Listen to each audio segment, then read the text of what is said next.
Hello friends, let us now learn about cell adaptations. So if you see cell adaptations, there are 4 different types of cell adaptations, that is atrophy, hypertrophy, hyperplasia and metaplasia. So what is atrophy? So in atrophy there is decrease in size of organ or tissue, there is decrease in cell number and there is decrease in cell size is seen in atrophy. So what do you see in atrophy? The examples of atrophy are here. This atrophy mainly occurs due to proteasome degradation of protein with ubiquitin. Whenever there is proteasome degradation of protein with ubiquitin, this will lead to atrophy of the protein. So what are the examples? In the physiologically, there is atrophy of notochord, there is atrophy of ductus arteriosus occurs. If you see pathologically, atrophy of muscles occur in malnutrition, disuse atrophy, senile atrophy and pressure atrophy are seen in atrophy, right? Then we have hypertrophy. So what is hypertrophy? Hypertrophy is increase in size of the cells. Why is there increased size of the cells? Because of due to increased stimulation of proteins. Increased stimulation of proteins causes increased size of the cells in hypertrophy. So what are the physiological features? Hypertrophy occurs in pregnancy, that is uterus and breast. Okay, it occurs in puberty and bodybuilders in physiology. Whereas pathologically, hypertrophy is seen in cardiac patients where there is left ventricular hypertrophy. There is stricture will also lead to hypertrophy of the proximal part of the organ. Then we have hyperplasia. This hyperplasia is seen. What is hyperplasia? Here there is increase in number of cells. See, hypertrophy is due to the stimulation of proteins, whereas hyperplasia is due to increased growth factors and increased DNA synthesis. Hyperplasia is due to increased growth factors and increased DNA synthesis. So in hyperplasia, it occurs physiologically in pregnancy, that is uterus and breast. It occurs in puberty also. Then it occurs pathologically there is endometrial hyperplasia and prostatic hyperplasia are also seen. Okay, there is metaplasia. What is this metaplasia? Metaplasia is reversible change in cell type is called as metaplasia. In this metaplasia we have something called as Barrett's esophagus is seen.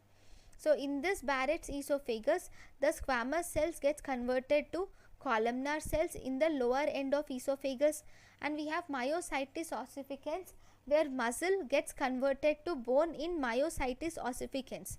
Then we have something called as dysplasia. So what do you see in dysplasia? Dysplasia is nothing but abnormal. Dysplasia is mainly abnormal multiplication of cells with change in cell size, shape and loss of cellular organization, and basement membrane is intact in dysplasia. Here there is multiplication of cells is present, change in shape and size and even loss of cellular organization is present, but all this is abnormal, so that is dysplasia. Then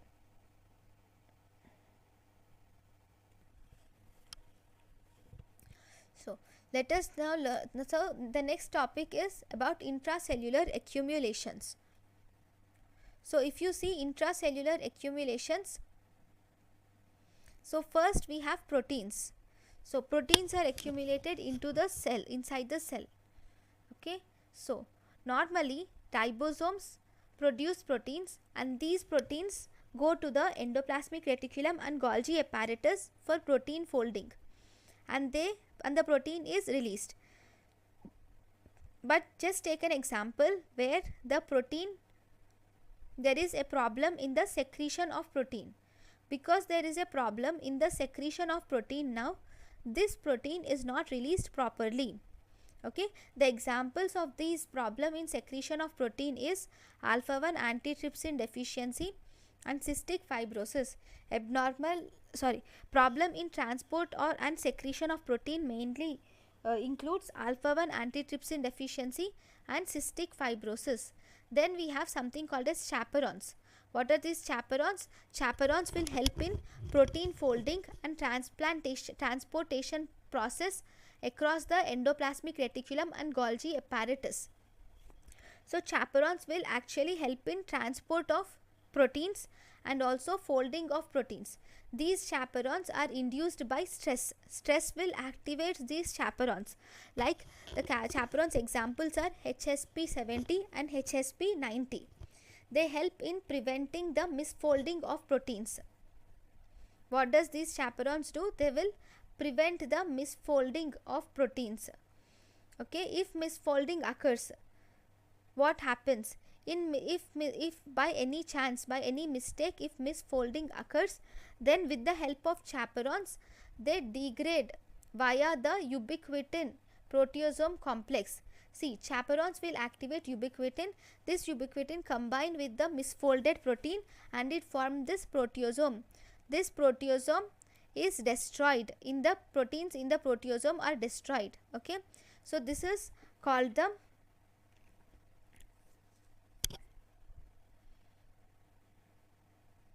this is important thing which is seen in chaperone. Okay, this is the most important future of chaperone. Then we have misfolded proteins. These misfolded proteins are seen in diseases like Alzheimer's disease, Parkinson's disease, Huntington's chorea. In these diseases there is presence of these misfolded proteins are seen. Then first these chaperones will increase. Okay, first chaperones will increase and these chaperones will also activate apoptosis by caspases also. Okay, so this is about chaperones. Then sometimes lipids also get accumulated inside the cells, right? If the lipids get accumulated inside the cells, if the triglycerides get accumulated inside the cells, these triglycerides are stained by Sudan 4 or oil red O. Sometimes cholesterol can get accumulated inside the cells, especially in atherosclerosis and xanthoma. Complex lipids can get accumulated into the cell, especially in sphingolipidosis. In sphingolipidosis, complex lipids get accumulated into the cell. Then we have endogenous pigments also. The endogenous pigments mainly include, first we have melanin. Okay, this melanin is an endogenous black pigment which is derived from tyrosine. This melanin is the pigmentation of skin and hair. So this is endogenous black pigment which is melanin, which is derived from tyrosine, which is a pigmentation which provides pigmentation to skin and hair. Okay, then we also have one more important thing which is hemosiderin. This hemosiderin will produce golden yellow pigment which is derived from iron. Okay, it is seen in hemorrhage and bruises. It produces Prussian blue color stain. It is detected by Prussian blue color stain has violet or purple granules, and this reaction is called as Pearl reaction, right? Then we have one more pigment which is called as lipofuxin, lipochrome or wear and tear pigment. This lipofuxin, lipochrome or wear and tear pigment is very important. This is actually a perinuclear brown colored pigment which is derived from lipid peroxidation of polyunsaturated lipids. Whenever there is peroxidation of polyunsaturated lipids, this results in this lipofuxin or lipochrome or wear and tear pigment formation. It is an indicative of free radical injury. So this lipofuxin is mainly seen in aging. In the aging, it causes brown atrophy and this wear and tear pigment is produced. It is also produced in protein energy malnutrition and cachexia. So this is about the lipofuxin or lipochrome or wear and tear pigment. Then after that, the next pigment which we have is hyaline change. So what is this hyaline change? Any intra or extracellular accumulation of pink homogeneous material is called as hyaline change. So this hyaline change can be seen intracellularly or it can be seen extracellularly. Okay, if it is seen intracellularly, the hyaline change what are the things which are seen in hyaline change, what are the one which are involved. So in the hyaline change, intracellular accumulation of hyaline can be Mallory alcoholic hyaline, Russell's bodies, or multiple myeloma, or this can involve Zenker's hyaline change. If you see, extracellular accumulation includes hyaline membrane in newborns, it includes hyaline arteriosclerosis. See, it includes hyaline membrane in newborns, hyaline arteriosclerosis. It includes corpora amylacia in prostate, spinal cord, brain, and old lung infarct. It involves corpora amylacia in brain, prostate, spinal cord, brain, and old lung infarct. Then we will have to see calcification. Calcification is also seen here. What is calcification? Calcification is abnormal deposition of calcium salts, and also abnormal deposition of calcium salts. There is small amount of iron and magnesium is also deposited. So if you see, this calcification can be divided into two types. One, we have dystrophic calcification. Second, we have metastatic calcification. Okay, these differences are very important. Dystrophic calcification occurs in dead tissues, whereas metastatic calcification occurs in living tissues. Metastatic calcification is associated with increased calcium, whereas dystrophic calcification, in this calcium is normal. This dystrophic calcification is seen mainly at the sites of necrosis. Okay, dystrophic calcification causes organ dysfunction also. The examples of dystrophic calcification include, all these examples are important. These examples include TB of lymph node, erythematous plaque, rheumatic heart disease, that is cardiac valves. These include tumors, that is, in the tumors we have samoma bodies which are involved, and we have meningioma. Samoma bodies are seen in meningioma, mesothelioma, papillary carcinoma of ovary, papillary carcinoma of salivary gland, papillary carcinoma of thyroid, prolactinoma, and glucagonoma. In these we see this dystrophic calcification. Then we have metastatic calcification.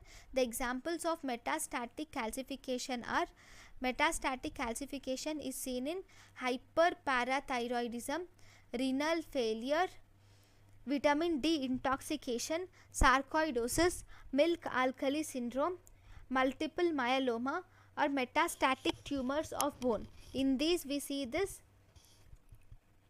metastatic calcification is seen in these disorders. Okay, that is, we have hyperparathyroidism, renal failure, vitamin D intoxication, sarcoidosis, milk alkali syndrome, multiple myeloma, metastatic tumor of bone. In all these we see this metastatic calcification. Then calcium deposits are seen in mitochondria of all organs. In this metastatic calcification, it is found in all organs which lose acid and have alkaline environment.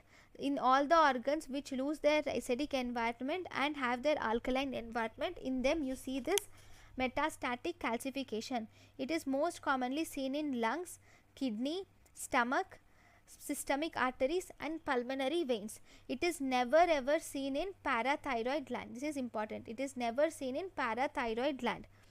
Then if you see, we have calcium. This calcium has tetracycline labeled. Calcium is used for studying bone remodeling. For studying bone remodeling, we can use calcium which is bound to tetracycline labeled. Then we have something called as reperfusion injury. This reperfusion injury is seen in cerebral and myocardial injury. Reperfusion injury is mainly seen in cerebral and myocardial injury, where there is re-establishment of blood flow, increases the recruitment of WBC, increased inflammation, increases the free radical formation. This leads to cardiac cells. In the cardiac cells there is contraction bands are seen after MI. So this is reperfusion injury. Then after reperfusion injury, let us now learn some points about cellular aging.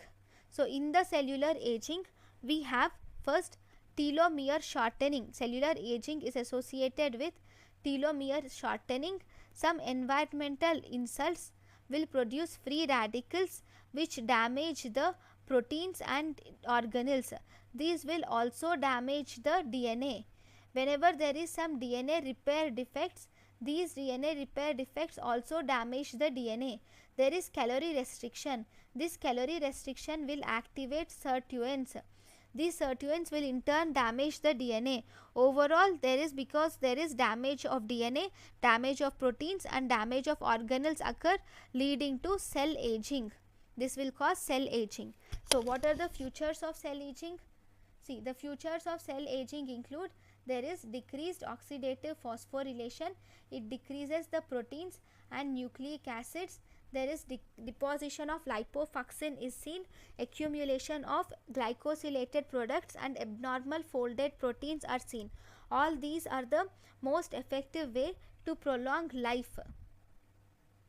So all these are seen in cellular aging. So if you see, the most effective way to prolong life is calorie restriction. Okay, why is calorie restriction the most effective way for prolonging life? Because sirtuins, the main problem in, if you see, the main problem in DNA damage is this activation of sirtuins. If we stop the activation of sirtuins, obviously we can prolong the life. Okay, there is a syndrome which is called as Werner syndrome. What do you see in Werner syndrome? Werner syndrome is nothing but it is associated with premature aging. Here in Werner syndrome, there is mainly the DNA defect of genetic defect of DNA helicase is seen in Werner syndrome. Okay, so this is about the cell aging. So what are the futures that you see in cell aging? In cell aging, there is decreased oxidative phosphorylation, decreased protein and nucleic acid, deposition of lipofunctin, accumulation of glycoprotein products, glycosylated products and abnormal folding proteins are seen in cell aging. Then the last topic, which is chemical fixatives. What fixatives are used for chemical fixation? So in order to preserve the tissue from degradation, we will have to use a chemical fixative.